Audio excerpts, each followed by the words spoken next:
Hello, I'm Bill Monroe, and welcome to 2-Minute Talk Tips. Today's tip, do your Q&A before your conclusion. You know, probably the single most popular PowerPoint slide in the whole world has just one word on it. And that word is questions. And it's almost always the last slide, because many speakers finish their talk and then open it up for Q&A. The best have done it, I've done it, and it's a mistake. I don't have a problem with Q&A as it is. I mean, it's a very important element of a talk. The problem is ending your talk with your Q&A. It's a mistake because the end is your prime time. That's when you really want to hammer home your point. You want to leave a lasting impression with them. And that lasting impression should be your point and how awesome it is and how right you are and why they should immediately jump into your call to action. You see, they are most likely to remember the last thing that they heard as long as it's meaningful. And don't let the last thing they heard be just a defense of some point you made, and don't let it just be the answer, I don't know, which are both great answers to questions, but not what you want the audience walking out the room with. Instead, open your Q&A before your conclusion. Take and answer questions and watch the clock. As you're watching the clock and see you're starting to run down on time, you can always say things like, okay, we have time for one more question, or, okay, that was a great question. Answer that question and then get back to your conclusion. You can transition with something like, as we're wrapping up today, I want to make sure that you know, and then you go into your conclusion. You want to end your talk not only on a high note, but on your high note. Summarize your points, bring it back to your call to action, and send your audience out into the world. Stick around, and after the break, we're going to talk about gestures.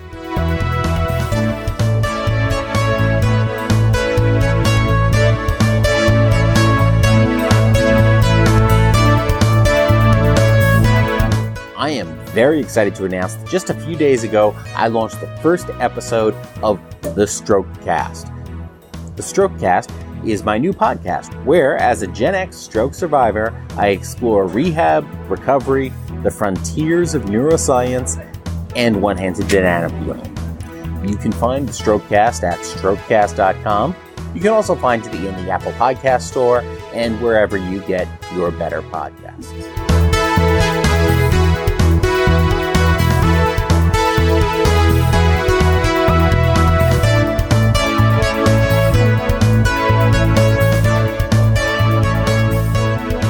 Welcome back. You know, before I get into today's podcast, I do want to make a note on the audio. You're probably hearing a little more background noise than you do in most episodes. That's because I am actually re-recording this episode. The first version ended up having way too much distortion. The audio really wasn't usable. So I am re-recording this. Of course, I also happen to be in a 3 or 4 hour layover at the San Francisco airport. So you're hearing all sorts of background noise and announcements that take place at the airport. And that's just sort of life on the road sometimes. But let's talk about gestures. Now, my girlfriend and I are adults. Seriously, we are. Despite the stuffed animals all over the apartment. You see, one perk of being an adult is that if you want to live with a few dozen plush penguins, you can. So, let me tell you a little bit about Tuckers. Tuckers is a penguin. He's about 14 inches tall, and he likes to be tucked in, hence his name. He also likes to build pillow forts, to snack on ice cream, and to take naps. We make up lots of little stories about his adventures and when he used to go to raves, and yes, you're right, we can be stupidly cute at times. When I help Tuckers speak or tell one of his stories by tilting or nodding his head or positioning a wing or tapping a foot or just sort of tilting slightly to the side, it's amazing how much this little bird can communicate. Now, the point of this discussion is not to get you to back away slowly from the podcast. It's to highlight the power of gestures. When it comes to public speaking, what are gestures? Well, they really refer to a lot of physical movements representing nonverbal communication. They can be the way you swing your arms, how you pace back and forth across a stage, how you move your head, and generally just how you use your body to communicate with your audience. Now, we all use gestures all the time. We may not be aware of them, but we are still using them. And even if you don't actually move, even if you don't have any gestures, you're still communicating something with your body by not having any gestures. It can be a little bit difficult to figure out just what our core gestures are, because the way we communicate non-verbally is impacted by so many things in our lives. Everything from how we grew up, to our cultural and ethnic background, to coaching we may have had, to feedback we may have gotten, to potentially even being made fun of in school for how we moved. So before you can really go ahead and start maximizing your gestures, you first have to understand just what it is that you do. And there are a few ways you can do this. You can conduct your talk in front of a friend or a colleague, which is always a good idea when you're practicing anyway, and ask them to specifically look at your gestures. The other way that I think people are more likely to do it is to simply go ahead and record yourself. We all have video cameras in our pockets these days in our smartphones. And especially since you're not putting this video out on broadcast news, it doesn't have to be the best quality. It just has to let you see what you're doing while you're rehearsing one of your talks. And then, of course, the most important thing you need to do with that video is to actually go back and watch it. Just making the video isn't going to do you any good. When you watch it, look specifically for how you're moving. If you really want to get some interesting insight into it, go ahead and turn off the sound from that video and watch your movements without any sound. Can you tell what part of the talk you're in just by how you're moving? Can you sense the message that you're conveying without that sound? Try asking a friend or colleague to come over and do that, where they watch your video without any sound. And can they figure out what you're talking about? It's going to seem silly the first time you start to do this and the first time you really start to think about your gestures. A lot of us get very self-conscious about it because it's just not something we're comfortable doing. And we think everything looks sillier than it actually does. But go ahead and do the exercise and figure out where you're at. Once you have an idea of what sort of your default gestures are, you can think about how to make them more effective. So what makes gestures effective? Well, there are 3 different things that I think come into making your gestures more effective. They are that your gestures should be intentional, your gestures should be big, and your gestures should be relevant. So let's talk about those. First of all, they should be intentional. Don't let random movements make up your gestures. For example, don't just pace reflexively back and forth across the stage, because your audience will know that. And it may signal nervousness, or it may signal some uncomfortableness. It can signal an awful lot of things. Instead, if you want to walk across the stage at a specific point for a specific reason. Make it intentional. Maybe you want to talk about your first point on the right side of the stage, and then you're going to walk to the left side of the stage to talk about your second point, so you can come back to the middle to land your big conclusion and to really wrap things up and engage your audience. Or maybe you have a recurring theme in your talk that you keep coming back to, and maybe each time you come back to that theme, you go back and stand at a specific point on the stage. Regardless, you want to make these gestures intentional so they can really help you tell your story. And also so you don't find yourself on the wrong side of the stage when you need to change the slide on your laptop and then have to rush all the way back over there to hit the next button. Whether it's a step to the other side of the stage or raising of your arm, you want to be able to articulate a reason for each of the gestures that you do. So if you take a video of that presentation and then you go back and watch it, somebody can ask you, so why did you use that gesture right there? Why did you raise your arm? Why did you hold out your hand? And you can actually have a reason for it. If you don't have a reason for why you did that, then you need to rethink those gestures. because your gestures, again, are communicating for you. You want to make sure that the message they are sending matches the message that is coming out of your mouth. There's actually a great video out there on the internet.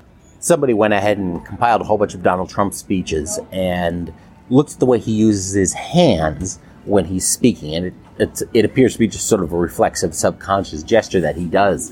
But what they then did was they edited in an accordion into those speeches, so it looks like he's actually playing the accordion as he's giving his talk all the time. And regardless of your politics, that's just some funny stuff. I'll see if I can include that in the show notes for episode 50. But the point to keep in mind is that gestures that are unintentional are at best a waste of a communication channel, and at worst can undermine everything else that you're trying to do. Second, gestures should be big. The bigger your audience, the bigger your gestures. It seems silly to wave your arms like crazy and to swing them out wide when in normal conversation with a person standing right in front of you, your gestures are a lot more constrained. But this isn't a normal conversation. This is you talking to a whole bunch of people at once, some of whom are going to be a little bit distance away from you, and you want to be certain they can see you. The other thing is that when you make your gestures big, you're also putting more energy into them, and your audience can feel that energy and can feel that passion and can really get caught up and going along on this journey that you are taking them on. So make those bigger gestures that are more visible. Make those bigger gestures that show higher energy. They may feel silly, and that's okay. It's not too big. And if you think it is too big, go even bigger.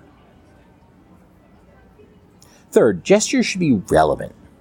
One example of relevant gestures is, as I was talking before about intentional, having a reason to walk from one side of the stage to another. You're going to make it relevant by demonstrating a transition at that point. And the third thing to consider about gestures, when you say something like that, go ahead and hold up 3 fingers, big and high, so that your whole audience can see them.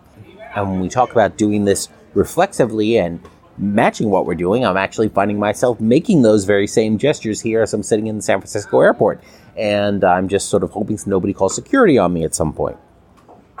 But whether it's going to be signposting things in your speech, helping your audience see where you are and where you're going, helping them understand the structure and the outline, using the stage crossing to do that, lifting your arms up to really emphasize that we are lifting something up, or we are expanding, or we are moving forward. You want to think about how can you mimic what you're saying in your words with your gestures, or how can you reinforce with your body the words that are coming out of your mouth. So make your gestures intentional, big, and relevant. And practice them, because as always, practicing will make you better prepared and make you more effective.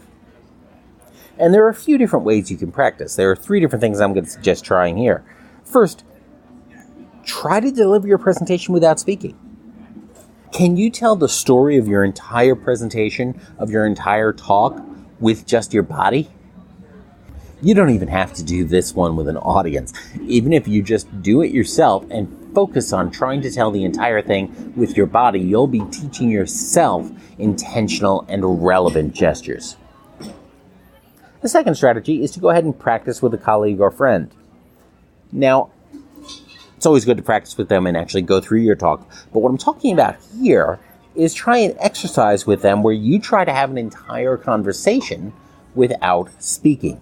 And I'm not talking about using sign language or something like that, but just using gestures to just convey maybe your morning commute or what you did or some other point of interest in the day, and see if you can understand one another. The more you do this, the easier it actually becomes. It's kind of amazing how that happens. Way back in college, my roommate and I used to occasionally have conversations which were literally just grunts, just going back and forth with each other like and things like that. Now, it's not exactly nonverbal communication, but it does sort of take the vocabulary out of the language in a way that we're trying to convey. What's really weird is he and I were able to actually understand each other when we did that, and it just really confused all the other people who were around us. But the more you do that, the more you practice, the better you'll get at it, which will make your presentation gestures even more effective. And number 3, help a plush penguin or a toy or one of your pets or even just a prop you happen to have around your office to tell its own story. By just tilting it and moving it, how much can it convey? And you can do that with yourself, or it's even better to do that with a friend. And it's a lot of fun to do with a friend who will really appreciate that. So that's it for this week. How do you use gestures in your talks? Go ahead and tell us about it in the comments section over on episode 50 of 2minutetalktips.com. Be sure to check out strokecast.com for my latest podcast and explorations into the world of stroke recovery. You can find that again at strokecast.com or in the Apple Podcasts app or in whichever podcast app you prefer on the Android platform. Next time you do a talk, make sure that you don't end with Q&A. Do your Q&A and then do your conclusion. And finally, don't get best, get better. Thanks a lot, and I'll talk to you next week.